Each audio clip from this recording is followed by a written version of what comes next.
Hola chicos, bienvenidos al canal de Homeostasis, espero que sigan en sintonía con el canal. El día de hoy vamos a ver el tema de miocardiopatías y pericarditis, siempre en el bloque de cardiología. Sin embargo, en este tema algo muy importante que vamos a ver, como vieron he estado haciendo un poco de ejercicio porque quiero enseñarles un poco sobre un tipo de miocardiopatía, sobre todo la miocardiopatía hipertrófica obstructiva, donde tenemos un trasfondo genético y se asocia a muerte súbita en personas que están haciendo ejercicio, sobre todo jóvenes, atletas de alto rendimiento, ¿verdad? Entonces, hoy vamos a ver un poco acerca de este tipo de miocardiopatía y las pericarditis. Espero que les guste el tema, vamos allá, ¿verdad? Muy bien, entonces revisemos la presentación que tenemos preparada para las enfermedades del miocardio y pericardio. Vamos a ver primero un poco acerca de las enfermedades del miocardio y las vamos a clasificar un poco en las que son asociadas a ciertas enfermedades crónicas que van degenerando el músculo, y vamos a hablar en particular a una de ellas, que es la enfermedad o la cardiomapatía hipertrófica obstructiva, donde este tiene un trasfondo meramente genético, ¿verdad? Y tiene sus particularidades, como había visto en el video de Instagram, relacionado con muerte súbita en pacientes o en personas que están haciendo deporte o atletas de alto rendimiento, ¿no? Entonces, primero vamos a ver la clasificación de las cardiopatías. Las cardiomiopatías se van a subdividir en el subtipo y según sus características, ¿verdad? La primera que vamos a ver es la cardiomiopatía dilatada, como la palabra lo dice, ambas cámaras cardíacas o las cuatro cámaras cardíacas están en completa dilatación, sobre todo los ventrículos. Entonces vamos a ver grandes cavidades ventriculares donde se va a asociar, como vamos a ver más adelante, a datos de insuficiencia cardíaca de tipo sistólica. El segundo subtipo es la cardiomiopatía hipertrófica obstructiva, la que le llamaba, donde se observa una marcada hipertrofia del ventrículo izquierdo un poco más que en el ventrículo derecho y con una desproporcionada hipertrofia del septum, como vamos a ver más adelante qué característica es. Luego tenemos la cardiomiopatía restrictiva, aquí como la palabra lo dice, restringe, ¿verdad?, el movimiento del corazón, la cinesia del corazón. Está reducida la compliance debido a que hay infiltración en el miocardio, como vamos a ver más adelante, debido a ciertos procesos, algunas enfermedades por depósito o relacionados con ciertos fármacos o radiación. Y la última, que casi no se ve, ¿verdad?, que es la cardiomiopatía obliterativa, donde hay un engrosamiento del endocardio o trombos murales, ¿verdad? Cuando se encuentran en este tipo de obstrucciones, ¿verdad? Actúan como lesiones ocupantes también y se consideran también dentro de la clasificación obliterativa. En esta imagen de aquí pueden observar esta gran cavidad dilatada, que esta es la cardiomiopatía dilatada, ¿verdad? Aquí se puede ver poco diámetro muscular en el corazón, por lo tanto cuando tenemos poco músculo, por eso hablamos de que el dato clínico significativo de la cardiomiopatía dilatada es que se manifiestan como síndrome de insuficiencia cardíaca de tipo sistólica, ¿verdad? ¿Por qué? Porque como no tenemos suficiente fuerza de contracción porque no hay músculo, entonces toda la sangre que se almacena aquí no es capaz de eyectarse, ¿verdad?, hacia su respectiva arteria. Entonces, al quedar demasiado volumen telediastólico, este va a producir la sintomatología de insuficiencia cardíaca, ¿ah? La segunda, que era la cardiomiopatía hipertrófica obstructiva, algo muy importantísimo que quiero que diferenciemos es que no se confundan en cardiomiopatía hipertrófica obstructiva con la cardiopatía hipertrófica asociado, por ejemplo, a la hipertensión arterial de larga data. ¿Y cuál es la diferencia? Vean aquí en este miocardio cómo hay una hipertrofia desproporcionada en relación al resto de las paredes ventriculares. Pueden ver aquí en esta imagen, ¿verdad?, donde se ve un ventrículo normal, los grosores normal, y en la cardiomiopatía hipertrófica obstructiva solo se observa una hipertrofia marcada mayormente en el septum, mientras que las otras áreas no están completamente hipertróficas. Entonces esa es la diferencia con la cardiopatía hipertrófica que se asocia a hipertensión arterial de larga data. Esto es otro tipo donde vamos a ver más adelante que incluso tiene un trasfondo genético y ciertas manifestaciones y asociaciones clínicas. Esta es la cardiomiopatía hipertrófica obstructiva. Luego teníamos la cardiomiopatía restrictiva y como la palabra lo dice, restringe al corazón en su compliance o en su movimiento cinético. ¿Y por qué se da esto? Porque esta área de aquí, que es miocardio o que era miocardio, ha sido infiltrado por otro tipo de tejido. Pueden ser por proteínas amiloideas, en el caso de la amiloidosis, puede ser por fibrosis, entre otras enfermedades, ¿verdad? Entonces aquí se puede ver un miocardio fibrótico, rígido, donde no se puede contraer. Aquí hay insuficiencias de los dos tipos, no hay una buena contracción ni una buena relajación, ¿verdad? Entonces vamos a hablar un poco de cada una de ellas, de las más importantes y de las que más significancia clínica tenemos. La primera, que es la cardiomiopatía dilatada, porque es de las más comunes que vemos, ya que su causa principal común es la isquemia, como hemos visto, igual que la insuficiencia cardíaca sistólica, el alcoholismo y la enfermedad de Chagas. Normalmente se manifiesta con disminución de la contractilidad, por eso es que se presenta con disfunción sistólica, y comúnmente lo vemos en ambos ventrículos. Esta se considera como la causa más común o la principal indicación de trasplante cardíaco, porque este es el estadio final de la insuficiencia cardíaca, donde ya no hay mucho que ofrecerle, ¿verdad? Más que ciertos dispositivos, como vimos en la clase de insuficiencia cardíaca, pero como tratamiento definitivo sería el trasplante. Otras causas que hemos venido hablando, la periparto, ¿verdad? Que dijimos que tiene un trasfondo también genético en la actualidad, la posmiocarditis, muy poco que se ve, dijimos que el principal virus es el virus Coxsackie, ciertas toxinas como el plomo, el cobalto también, y dijimos también que hay ciertos fármacos, sobre todo los que se utilizan en el tratamiento del cáncer, por ejemplo los que están utilizando para linfomas, leucemias, cáncer de mama, entre otros, que son la ciclofosfamida, ¿verdad? La doxorubicina, y tenemos un anticuerpo monoclonal que es el trastuzumab o Herceptin, que muy últimamente lo estamos utilizando para el cáncer de mama, donde se ha determinado también como una de sus principales reacciones adversas la afectación cardíaca, ¿verdad? Y ahí es donde se están buscando unas nuevas moléculas, ¿verdad? Donde pudieran alterar menos al miocardio, o en ciertos casos, cuando no se puede, pues modificar la terapia o los quimioterapéuticos, ¿verdad? En la cardiomiopatía hipertrófica obstructiva dijimos que este es muy distinto porque no es secundaria ni a isquemia, ni a tóxico, ni a valvulopatía, no. Esta es una enfermedad propia que tiene un trasfondo genético donde exactamente se ha encontrado alteraciones en el cromosoma 14. El cromosoma 14 tiene un brazo corto bastante pequeño y un brazo largo bastante pronunciado, ¿verdad? Entonces, hemos visto que hay asociación también con otro tipo de enfermedad en este mismo cromosoma, como son la retinitis pigmentaria, el bocio femelar, la enfermedad de Krabbe y la enfermedad de Niemann-Pick, que son las enfermedades que están relacionadas con depósito lisosomal, ¿verdad? Algo importantísimo en la historia clínica en la cardiomiopatía hipertrófica para diagnosticar la verdad es que es autosómica dominante. ¿Qué quiere decir que es autosómica dominante? ¿Verdad? Que cuando hacemos una historia clínica, vamos a encontrar, por ejemplo, en la historia clínica, tenemos a un padre que probablemente esté afectado, este puede tener su descendencia y podemos ver que las características genéticas, ¿verdad?, de las enfermedades autosómica dominante es que, por ejemplo, en cada una de las generaciones se va a encontrar que alguien está afectado, ¿verdad? Entonces nosotros hacemos un árbol genealógico, por ejemplo, y podemos ver que siempre cuando terminemos de determinarlo en cada una de las ramas o de todas las descendencias, va a encontrar que siempre va a haber un afectado en cada una de las ramas. Entonces, siempre que se vayan ramificando la familia y vayan haciendo el árbol genealógico, ustedes van a ver que siempre hay un afectado. Entonces, en este árbol podemos ver que hay un varón, el primero, los abuelos, podemos decir, el abuelo paterno está afectado. Luego tuvieron 4 hijos, de los cuales uno de los varones está afectado a la siguiente generación. Luego de estas generaciones, 2 de ellos tuvieron, ¿verdad?, 2 hermanos. El hermano que no estuvo afectado tuvo un hijo que está afectado. Y el que sí estaba afectado tuvo 3 hijos y una mujer salió afectada. Esta luego en la siguiente generación tuvo 3 hijos, de los cuales el varón está afectado. Entonces se pueden ver que todas las generaciones están afectadas. Eso quiere decir que autosómica dominante en más de un 60% de los pacientes. En más de un 60% de los pacientes.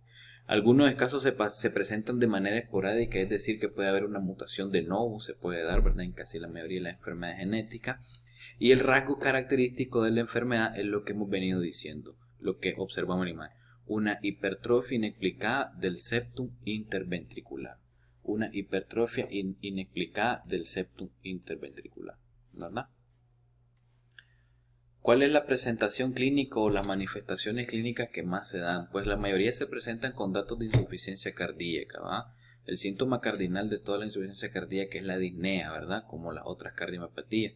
Pueden presentarse con dolor torácico porque pueden presentar isquemia, ¿verdad? Síncope o lipotimia. Y lo que hemos venido hablando, ¿verdad? Con otras asociaciones, como cuando vimos síndrome de QT largo, PR corto, donde en pacientes jóvenes o personas que son deportistas o atletas de alto rendimiento presentan muerte súbita. Sobre todo en la cardiomiopatía hipertrófica, ¿qué es lo que se ha visto? Bueno, cuando tenemos esa obstrucción al tracto de salida, ¿verdad? Y todo lo que incremente la frecuencia cardíaca va a empeorar esta obstrucción. Entonces, por eso es que la mayoría de los jóvenes atletas es donde más se da la muerte súbita, porque esto empeora la obstrucción, como es el ejercicio, la deshidratación. Y en otro caso, ¿verdad? Que aquí están completamente contraindicados los diuréticos, porque aquí empeora, ¿verdad?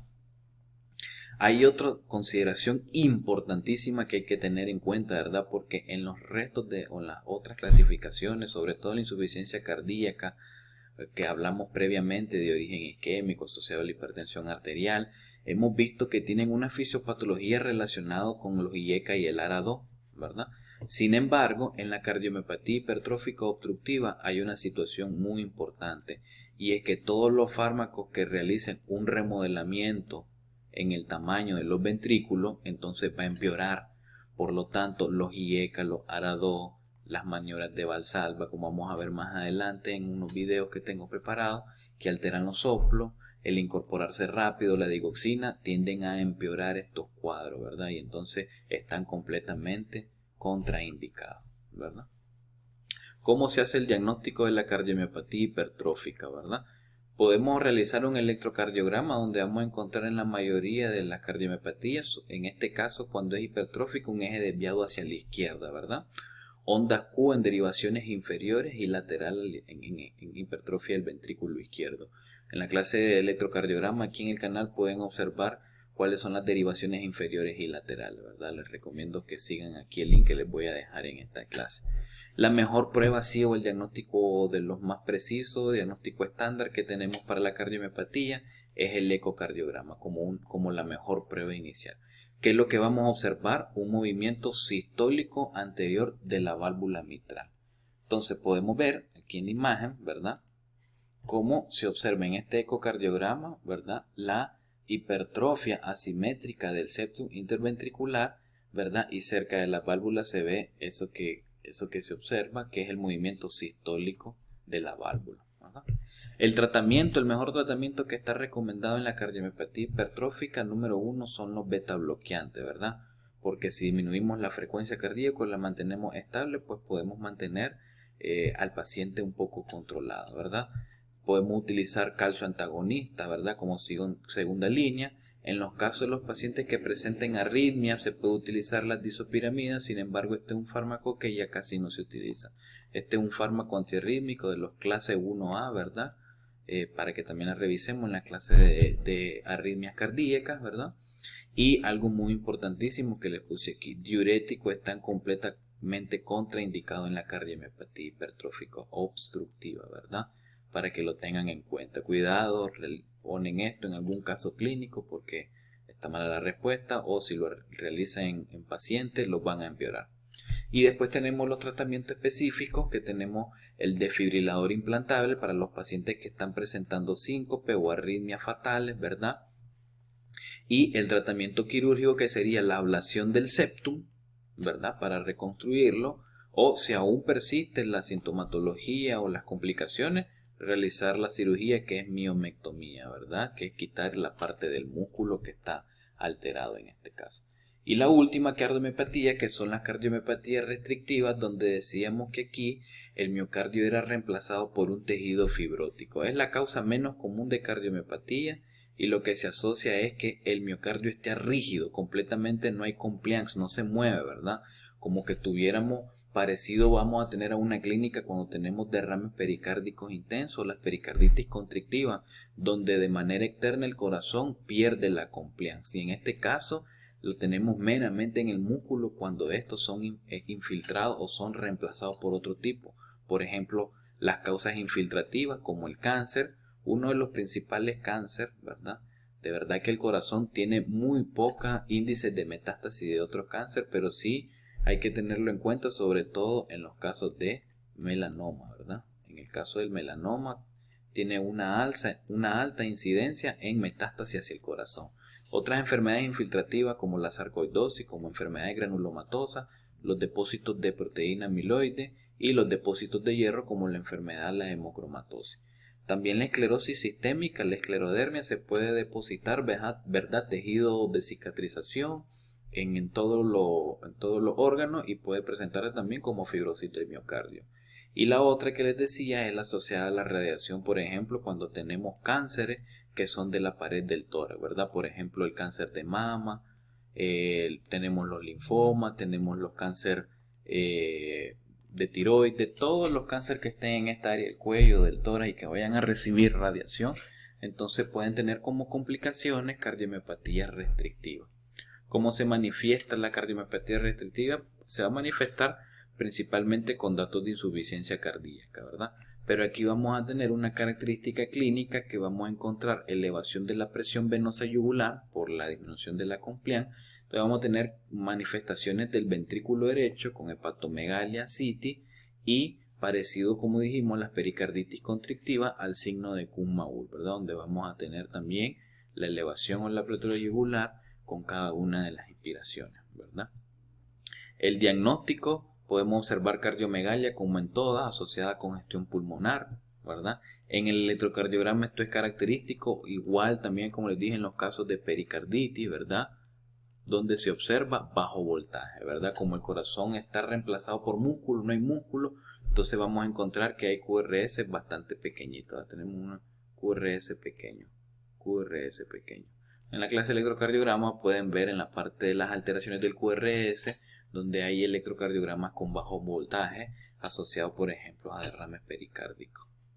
En el ecocardiograma se observa rigidez de este y engrosamiento en los casos de amiloidosis de todas las estructuras. Esta es una cardiomiopatía que tenemos que es el estadio final de otras enfermedades o de ciertas situaciones como la radiación. En este caso, para mejorar un poco tenemos que tratar la causa. En el caso de la esclerosis sistémica, por ejemplo, la hemocromatosis, la sarcoidosis, las que podamos. Sin embargo, no hay ningún tratamiento que sea efectivo, ya que cuando el miocardio ha sido reemplazado por tejido cicatrizal, pues no podemos volver, ¿verdad? Y lo único que nos queda es el tratamiento sintomático como los diuréticos para tratar la congestión pulmonar. Pero de verdad que estos pacientes, ¿verdad?, están en un estadio final de sus enfermedades, ¿verdad? Entonces, con esto hemos llegado a las enfermedades del miocardio. Vamos a hacer un poco de revisión de las enfermedades del pericardio. Para hablar de las enfermedades del pericardio hay que entender algo muy importante, como dice aquí, sobre todo que la pericarditis, el taponamiento cardíaco y la pericarditis constrictiva son enfermedades que están sobrepuestas entre ellas. ¿Qué quiere decir con esto? Que una pericarditis, ¿verdad?, se puede complicar con un taponamiento cardíaco si empieza a acumular demasiado líquido en el espacio cardíaco. Y también si la pericarditis se vuelve crónica y persiste la inflamación, pues se va a convertir en una pericarditis constrictiva. Entonces, ¿qué quiere decir? Que todo esto está relacionado, ¿verdad? Todas se superponen. ¿Okay? Número 1, vamos a hablar de la pericarditis aguda. Esto es una causa bastante común de dolor torácico, sobre todo en personas jóvenes, ¿verdad? La etiología, la principal es idiopática, es decir, hacemos muchos estudios y no determinamos las causas.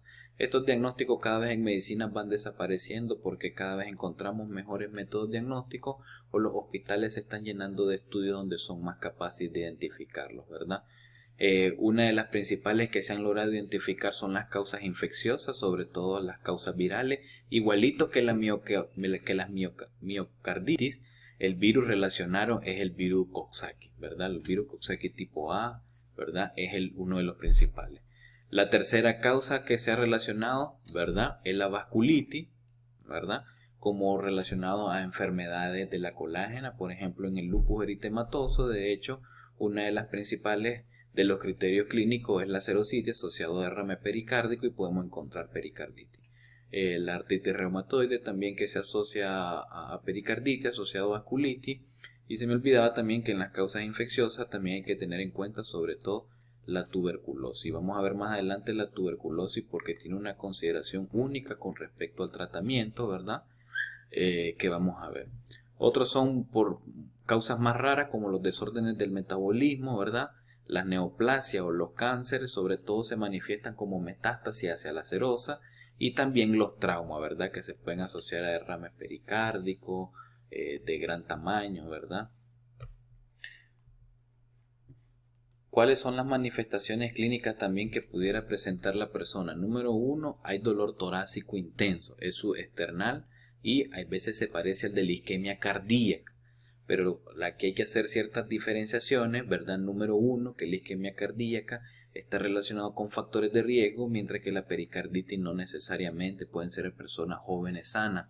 Y número 2, que tenemos un dolor que empeora con la extensión de la cadera y que mejora en la posición mahometana, como tenemos aquí la posición. Los pacientes se reclinan hacia adelante y sienten una mejoría del dolor, y esa es una característica clínica bastante relacionada con la pericarditis, así como también la inspiración profunda y la tos pueden empeorar el dolor. Y al examen físico podemos escuchar un roce pericárdico. Aquí me gustaría, por favor, que los que están viendo esta clase pongan pausa al video, inmediatamente se vayan a YouTube y pongan cómo se ausculta un roce pericárdico, ¿verdad? Porque casi no se ve en la práctica clínica, y lograr escucharlo, ¿verdad? O tener una noción previa es bastante buena e importante. Aquí vamos a escuchar un ruido cardíaco que se parece bastante al crépito pulmonar cuando hay muchas secreciones bronquiales. Pero les recomiendo que mejor lo revisen, ¿verdad? No lo quise poner aquí el ruido por respeto a los derechos del autor, pero sí lo recomiendo que pongan roce pericárdico en la auscultación en YouTube y van a escuchar varios tipos o varios videos, ¿verdad? Lo recomiendo. En el electrocardiograma, en la pericarditis, vamos a encontrar elevación difusa del segmento de ST con ondas T altas, lo que le llamamos, ¿verdad?, el signo de la bandera. Y dijimos en el electrocardiograma la diferenciación con el EKG es que aquí no vamos a encontrar la imagen en espejo, es decir, todas las derivaciones están elevadas. Ausencia de derivaciones en el espejo, ni tampoco hay ondas Q. ¿Verdad? Por ejemplo, en este electrocardiograma pueden ver la elevación del segmento de ST, ¿verdad? El signo de la bandera. Pero otra característica única también, vean que, ¿verdad?, el segmento ST logra terminar de manera isoeléctrica, ¿verdad? Cuando teníamos, por ejemplo, la elevación del ST en la isquemia, teníamos que quedaba aquí la elevación, ¿verdad? Y después teníamos la siguiente onda. Entonces, esa es otra característica, ¿verdad? Como podemos ver, o en la clase de electrocardiograma pueden ver también que los microvoltajes se pueden asociar a pericarditis donde están incrementadas. Aquí podemos ver la elevación del segmento ST, ¿verdad? Etcétera. Diagnóstico y tratamiento, ¿verdad? El diagnóstico es bastante clínico y se puede utilizar también el ecocardiograma, donde se va a observar el derrame pericárdico en los casos que haya. En los casos de pericarditis solo, el diagnóstico es clínico, inmediatamente se trata la causa si la conocemos. Si es causa idiopática o asociada a los virus Coxsackie, ¿verdad?, lo único que vamos a tratar es el dolor o el malestar con antiinflamatorios AINE. El que más está recomendado en este caso es la indometacina, ¿verdad? Así como también el ketorolac, uno de los principales. Ahora bien, si el dolor no mejora con los AINE, entonces podemos utilizar corticoides. La indicación en la pericarditis de corticoides es solo si no mejora el dolor con AINE. Sin embargo, aquí viene el plus. Si la pericarditis es tuberculosa, siempre se da corticoides, siempre, ¿verdad? Y también podemos dar en los casos de pericarditis colchicina, ya que existen ciertos estudios donde se ha determinado que la colchicina disminuye el riesgo o el porcentaje de recaída, es decir, o una nueva episodio de pericarditis. Es por eso, ¿verdad?, que la colchicina también la podemos dar. ¿Okay? Luego pasamos al derrame pericárdico, que la pericarditis va empeorando, acumula demasiado líquido Y estos pueden ser de dos tipos, parecido al derrame pleural, pueden ser trasudado o exudado. Normalmente, en el caso de los derrames pericárdicos, ¿verdad? Quisiéramos determinar si es un trasudado o exudado, pero sin embargo casi no lo realizamos, solo en ciertas situaciones cuando el derrame pericárdico es intenso y tenemos que hacer una pericardiocentesis.